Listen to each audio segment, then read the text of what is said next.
You're going to hit the plus button and you're going to hit the article button. All right. Now, what will happen is it'll take you into article mode, and you know you're in article mode because on the bottom it says exit article mode.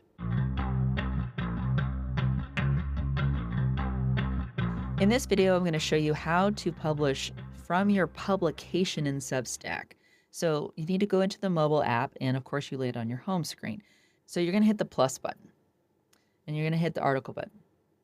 All right. Now, what will happen is it'll take you into article mode, and you know you're in article mode because on the bottom it says exit article mode. At the top, it's going to default to whatever the last publication is that you were in to publish an article here for mobile. If you tap that top and tap on settings, you can actually say, well, I want a different publication. Maybe I want it to go from one of my other ones, but I'm going to stick with, but wait, there's more.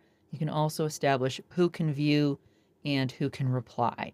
And of course, whoever is going to be notified via email or push notification when this goes. So from there, you can enter your title, you can enter your copy, and of course you can add photos and videos, a link, you can format it with bullets, quotations, etc.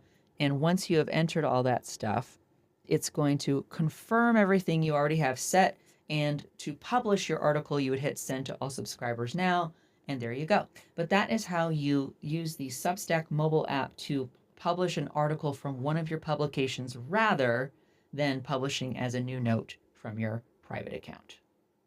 Hope this was helpful. Like it if it was helpful, and make sure you hit subscribe if it was really helpful. You're still here? It's over.